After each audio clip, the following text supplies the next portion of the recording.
Greetings friends. As most of you are aware, this planet is in transition. The direction this transition takes is up to those who now represent this planet. The elite are no longer considered the representatives of mankind, from a galactic perspective.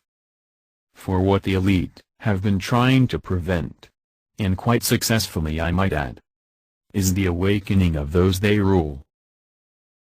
Remember, they, the elite, represent less than 1% of the population. So their answer to this dilemma was to use the manifestation powers of the other 99% to achieve their preferred timeline choice. This was a short-term solution, although their ego-based consciousness would not allow them to see or accept this truth or reality. Now that over 25% of this planet's population is in the awakening stages, they, the elite, are losing ground very, very quickly. Let me explain. The more that wake up, the fewer there are for them to rob of their focus, which includes desires, imagination, intentions, etc. This means the natural human tendencies of the masses are now in control. Understand? They, the elite, have to follow the same rules, which they set up for our different societies. When they do not, this is not willful choice. They will not be allowed to take away choice any longer. This is the real reason for the Internet's existence. To even the playing field. By bringing about awareness of things that have been withheld from the masses, in an effort to suppress. So with that, I have diligently tried to find Josie, who was working with Lark and Rose, to create these videos, in an effort to spread their message. Even though I don't completely see eye to eye with Mr. Rose, and have butted heads with him several times, I felt they did a phenomenal job providing a worthwhile perspective, which can be very helpful in the awakening process of the remaining 75%. I don't know what happened to Josie. And it seems rather strange, at least to me, that she would build such a large following, and then just disappear. It has been over a year since her last upload. Nevertheless, I have combined all 3 videos, for your review. Please share with everyone you can. Sometimes it can seem as if human history consists mostly of a long list of examples of man's inhumanity to man. This can make it tempting to conclude that violence, oppression, and conflict are the natural state of humanity, and that lasting peace is an impossible dream. But this is not the case. The truth is, human beings, even with our imperfections, our negligence, and malice, are capable of achieving a society far better than what we have now. But to fix the problems of the world, first we must understand their root cause. Many assume that humans are just inherently bad, and think it inevitable that our greed and hatred will continue to lead to war and oppression. But before you assume that, ask yourself, are you inherently evil and violent? Are you incapable of peaceful coexistence? If all laws were repealed today, would you go around robbing and hurting other people? Absolutely not. Okay. You No. would not. Okay. No. No. You would not. Nope. Okay. Oof. Sounds tempting, but no. I think I would do the morally upright thing. Okay. And how about you? Nah, I wouldn't. You would not. Okay. Not a chance. Okay. So you're not the reason that we need laws. Okay. I don't think so. You don't think so? And how about you? No. That's no. Okay. All right. It's just not moral. If the vast majority of individuals answer this way, just who or what is causing all the misery and conflict?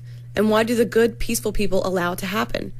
Of course, malicious individuals can and do inflict harm on others.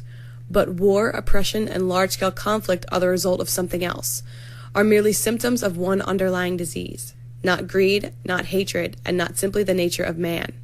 If we examine large-scale oppression and violent conflict and see who is actually inflicting injustice on others and why, one common denominator shows up over and over again. The soldier does not, acting on his own and based on his own moral judgment, decide to go to foreign countries and inflict violence on strangers. The soldier fights and kills because he is told to, and because he does as he is told. The government enforcer who imposes the will of the ruling class upon the people does not do so because he personally decided, based on his own conscience, that such actions would be wise or moral. The police officer does what he does because he is told to, and because he does as he is told. All the tax collectors and other government busybodies who interfere in people's lives, hinder production and trade, and steal value from the people who create it, would never do such things on their own. They do what they do because they were told to, and because they do as they are told. Throughout history, the vast majority of those who have inflicted injustice and oppression on society were not acting out of personal malice or hatred. They were merely following orders. But if you told someone to rob or assault your neighbor, no one would listen to you. So how does a situation develop in which so many otherwise decent people will do the bidding of a handful of tyrants? So how do you think the famous tyrants in history managed to get millions of people to follow them? How do you think that happened? One person, millions of people doing whatever they say. Probably like money and charisma. That's probably what I would say. Yeah. Cult of personality. They use their power to oppress people, to make them feel like they didn't have any power, and that way they felt like they needed the king to survive. By being cruel, by killing, by using Fear. people as fear, as Using an example. people's fear. Fear. Fear. Having an army or something, yeah. I'm not sure actually. Probably through fear, Okay. maybe. Power. Money. Okay. Power. They had power over the people by their little minions, which enforced the power. Once he achieves power, yes, a tyrant can rule by fear, having his minions and his armies crushing any who disobey his commands. But that does not explain how the tyrant got such power in the first place. In almost all cases when a tyrant is rising to power, the people are not gripped by fear. They are filled with excitement, happiness, and hope. Oppressive regimes grow not by promising pain and death, but by promising to take care of the people and to protect them from all the dangers of the world. Eventually, a dictator may rule by brute force and intimidation, but he cannot do that until he already has the loyalty and obedience of his enforcers and of his subjects. Government enforcers do not do what they do just because someone told them to, but because someone they view as a rightful lord and master told them to. The psychology experiments of Dr. Stanley Milgram show all too clearly that most people will do things they instinctively know to be wrong, including hurting complete strangers, if they are told to do so by someone they view as authority.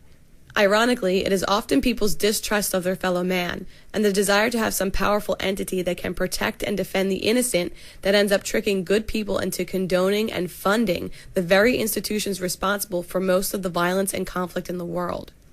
Most injustice is not the result of individual malice or greed or hatred, but is the result of normal people obeying the commands of a perceived authority. Many worry about how people might behave in the absence of government, when history shows that the far bigger threat to humanity is what people do in the name of government. When asked what they want government for, people do not say division and oppression.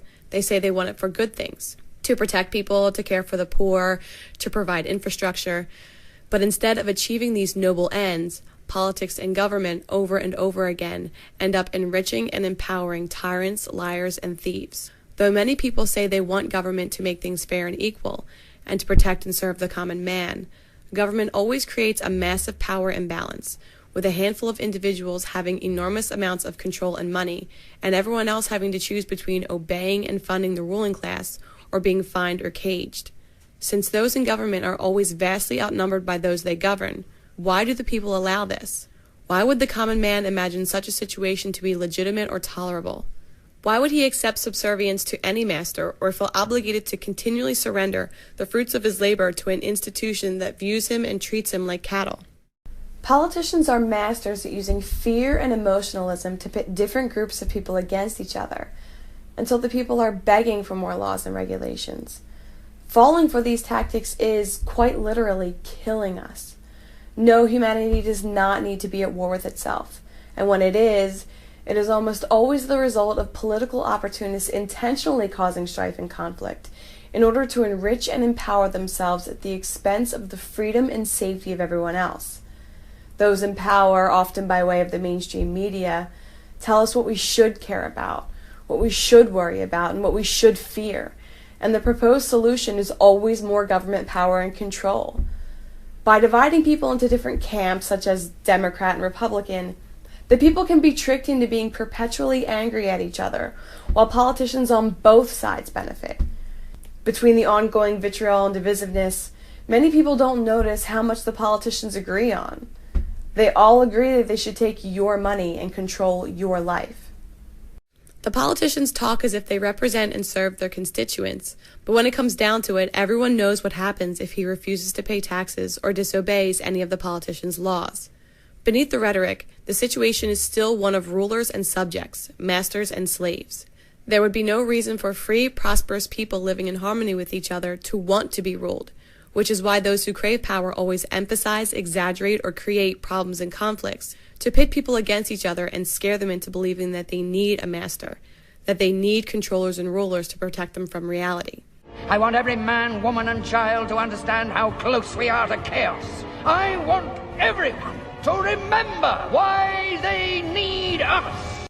Tyranny does not come about through power-happy people confessing malicious intentions. It comes about through power-happy people feigning good intentions, thereby winning the loyalty and subservience of good people who then view the power-happy people as authority and government. In this way, freedom is whittled away piece by piece, always under the guise of serving the people, until nearly every industry and every activity is monitored, taxed, regulated, and restricted in the name of law, making the people unable to provide for themselves, unable to be independent and self-sufficient, unable to freely trade and cooperate with each other however they see fit. The primary problem with society is not that man is inherently evil, but that so many are willing to tolerate, advocate, or commit violent aggression when it is done in the name of government and law. When those committing injustice have an aura of authority, even most good people will comply and obey.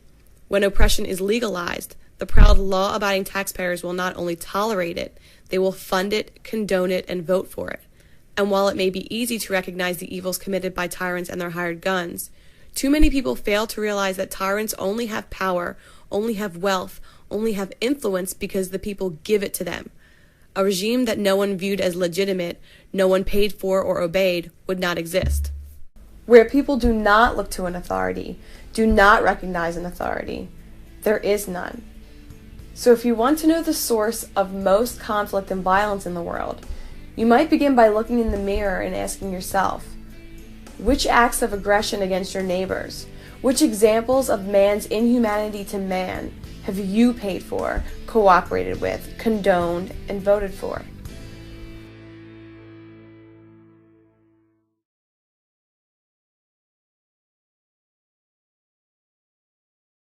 For all of recorded history, some people have been trying to dominate and rule over others.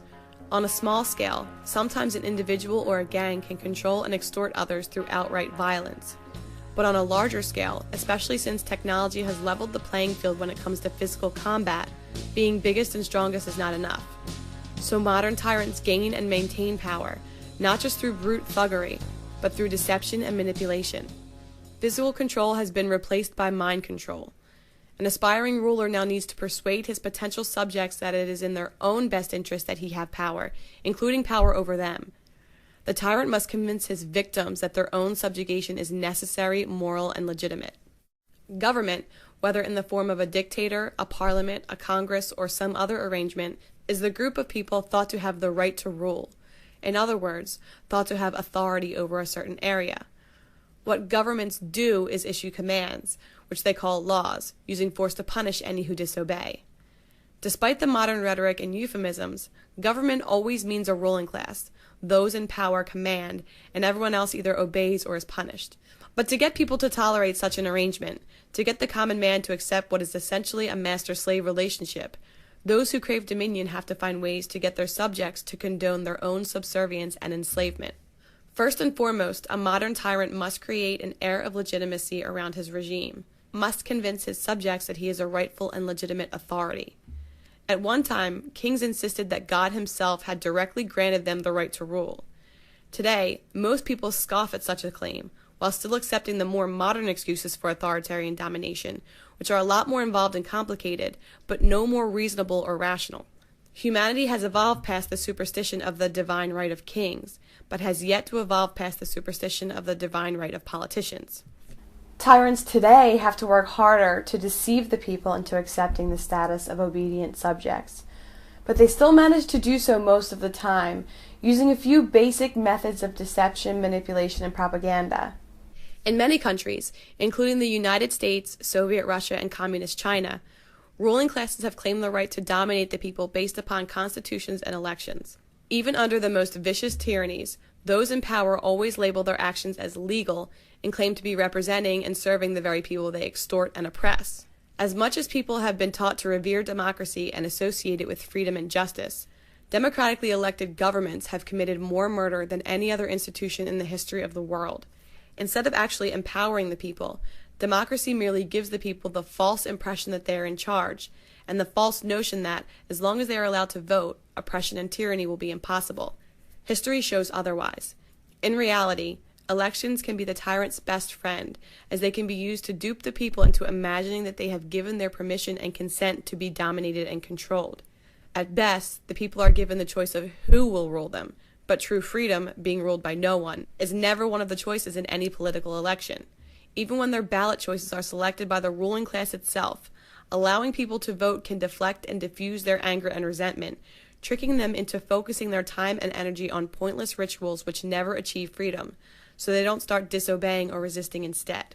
So many people now view the whole process, the Constitution, the form of government, the elections, appointments, and other rituals, as not only legitimate, but sacrosanct, that to condemn the entire game and to identify it for what it is, just the latest excuse for authoritarian domination, is considered blasphemy by many, which shows just how effective the tyrant's propaganda still is at duping the people into accepting and advocating their own subjugation. But simply making a ruling class appear legitimate is not enough.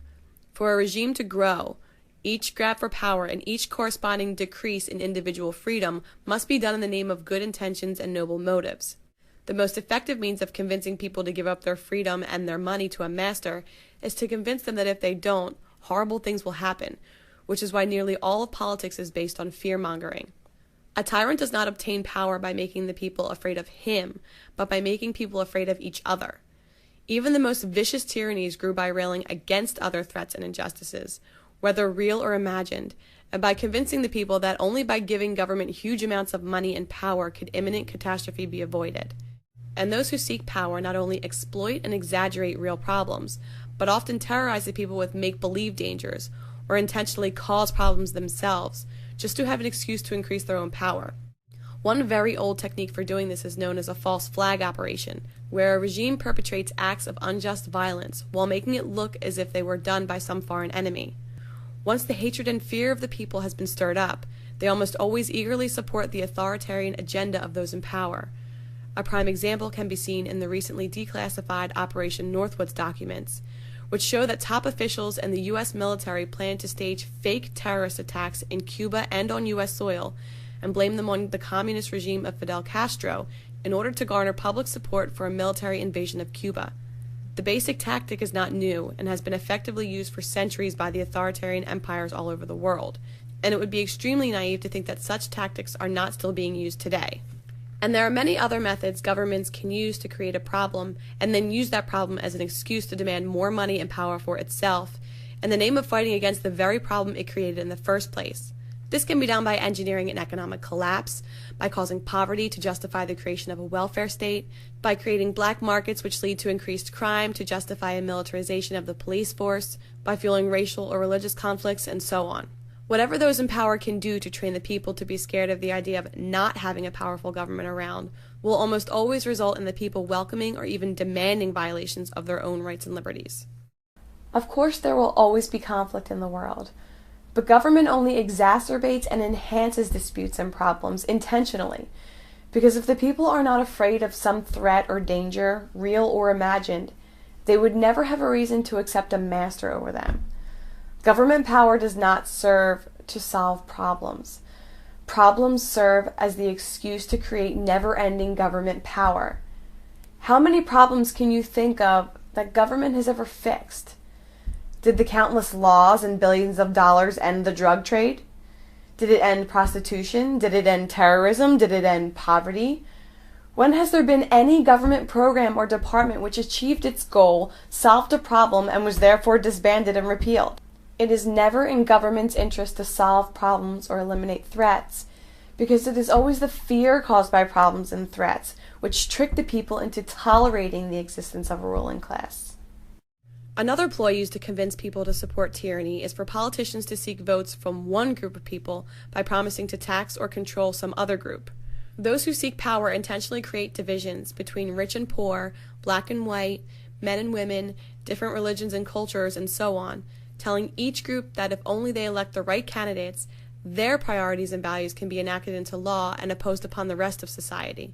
Politicians are masters at exploiting the fact that few can resist the temptation to have their views and beliefs forced onto everyone else.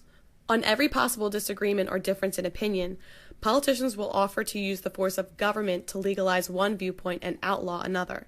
Some voters will cheer for a tax to help the poor, while others will cheer for a tax to fund a police force. The politicians propose one new program or agenda after another, each requiring more money and power for the ruling class and less freedom for the people. If someone thinks that he knows how things should be, some politician will always be there promising that if he is elected, he will make that vision a reality. As long as people view law and government as a legitimate way to control others, why wouldn't each person try to use the democratic process to force his neighbors to behave in certain ways and to fund certain things? Nearly everyone falls into this trap when it is called democracy, and painted not only as moral but noble, as participating in the process and doing one's civic duty. The end result of politics is never the perfect society, or even the people getting what they want. The end result is groups of people constantly being played against each other, each side of every dispute asking government to forcibly rob and control the other side, with the only real winners being the political class.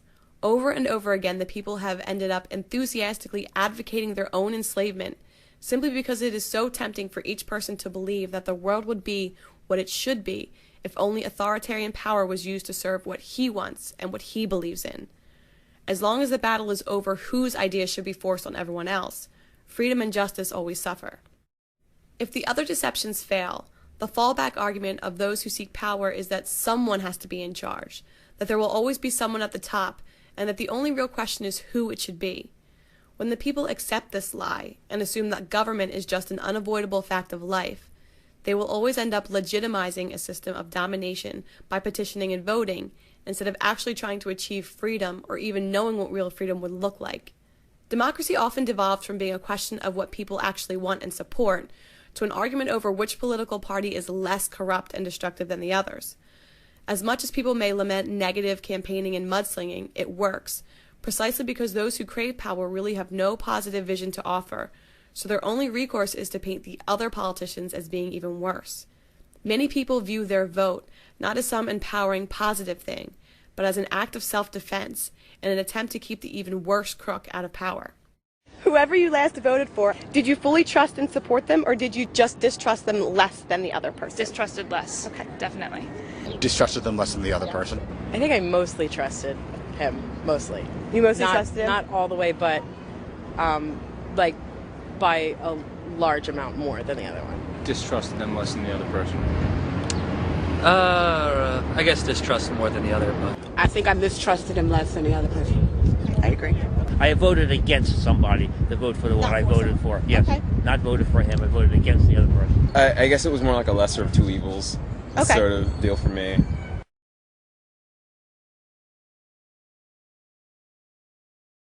Now for the difficult question. Have any of these methods of manipulation and deception worked on you? Have you accepted the idea that constitutions, elections, and other political rituals gave someone else the right to rule you? Do you view violent aggression as legitimate and righteous when it's called law enforcement? Do you feel a moral obligation to obey whatever commands those in power decide to enact as law? Do you view anyone who disobeys any of these politicians' decrees or refuses to pay tribute to them as being a criminal deserving of punishment? Have you ever willingly sacrificed and surrendered your freedom and the freedom of others based on some politician's promise that if you will only give him control, he will use his power to protect the people from some horrible danger? Have you ever fallen for the temptation to vote for some candidate or political party that promised to use government to force your values and opinions onto others? Or promise to coerce others into funding whatever programs and agendas you think are important? Or maybe you're just resigned to the idea that someone has to be in charge. The government is inevitable, that the political system we have may not be perfect, but is the best we can hope for. So you continue to play the game, vote for the lesser of two evils, and passively and obediently accept the outcome. For millennia, well-intentioned people have been trying to achieve peace and justice through the political process, trying to vote their way to utopia, hoping that if only we had the right form of government, the right set of laws, the right checks and balances, the right people in charge, that society could be what it should be. But to one degree or another, the end result of politics has always been a ruling elite made rich and powerful at the expense of the prosperity and freedom of the people. Tyrants do not create their own power out of thin air. They trick the people into giving it to them. As long as people continue to make the same assumptions, fall for the same deceptions, keep playing the same games, and keep looking for a political solution, they will get the same results. But when people stop falling for the tricks, stop fueling oppression with their money and their obedience, then, and only then, will the cycle of tyranny and oppression end.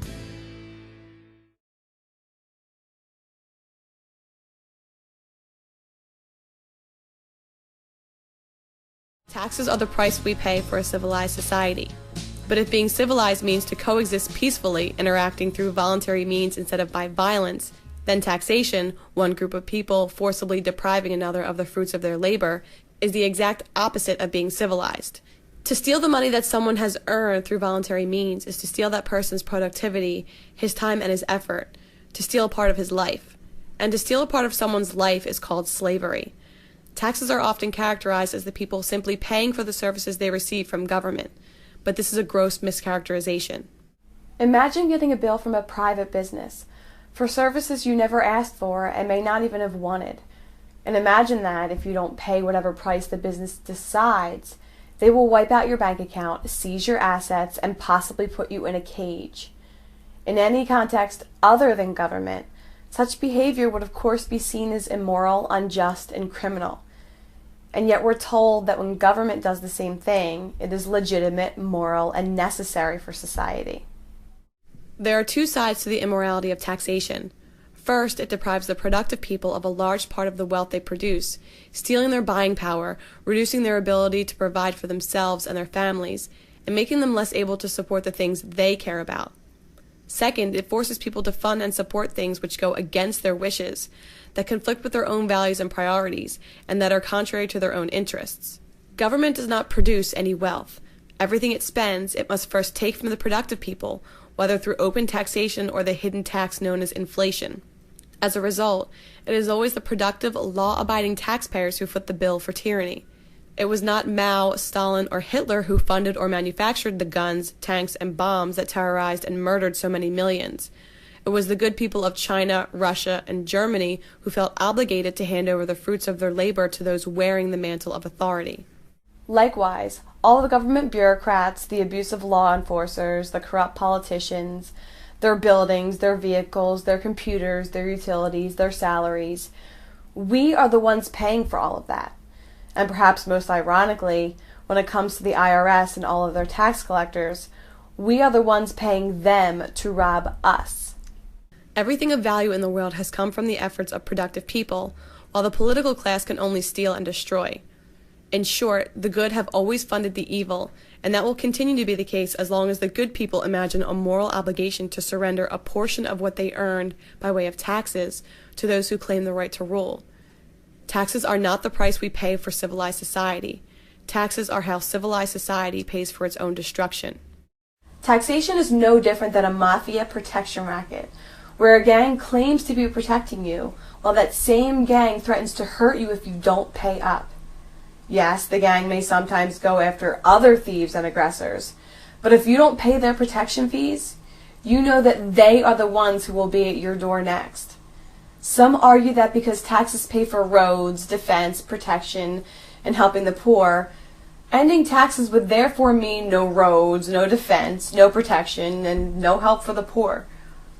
In any context other than politics, such an argument would be immediately recognized as completely invalid. It would be akin to a common criminal stealing $100 from you, handing you a sandwich, and then arguing that you should thank him for having robbed you, because otherwise you would have starved.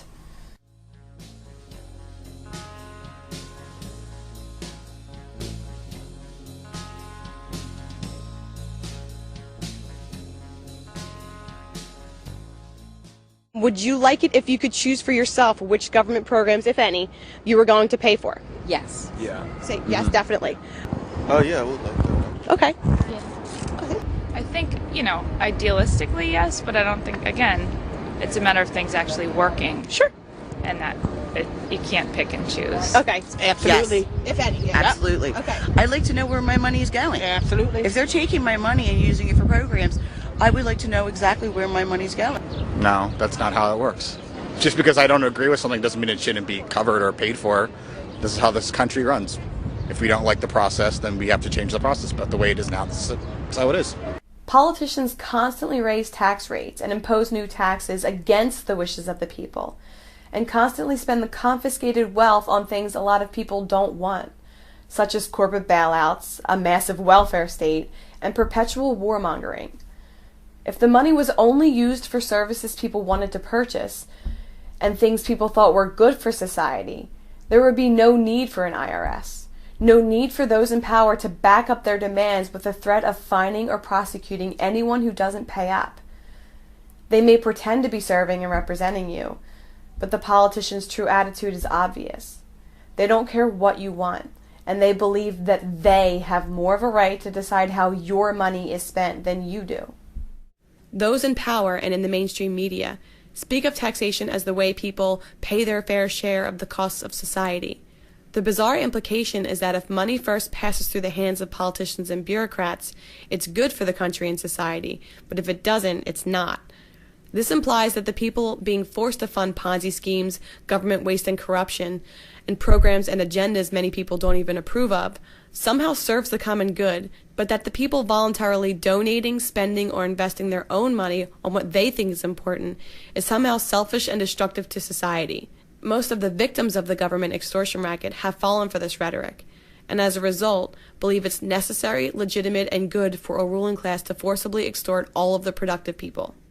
If you try to avoid paying tribute to the politicians, your so-called fair share of taxes, if you try to prevent yourself from being robbed to fund things you oppose, your neighbors would likely view you as the criminal, and view those who would attack you as noble law enforcers. It would be like someone getting his car stolen, and instead of being angry at the thief, being angry at his neighbors who didn't get their car stolen.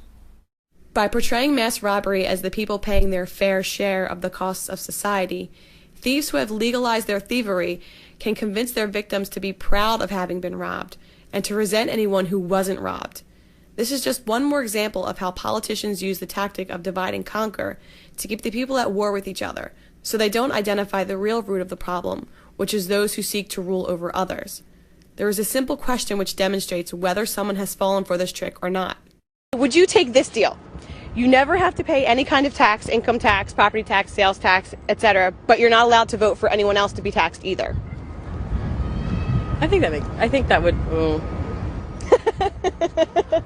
I mean, if it's like in the like a very general sense, then yeah, I would agree to that. Yeah. Yep. Sure would. I don't think we should be taxed. No. I agree. Okay. Absolutely. Absolutely not. Okay, so you would not take that deal? No. Yeah. Yeah. Yeah, that's okay. There is nothing greedy or immoral about wanting to decide where your money goes, nor is there anything noble or virtuous about handing your earnings over to politicians. In fact, refusing to fund immoral and destructive agendas is righteous and justified, and does serve humanity and society as a whole, even if the thieves portray such actions as criminal. In contrast, it has always been the obedient, law-abiding taxpayers who have funded every government oppression in history, and that is nothing to be proud of.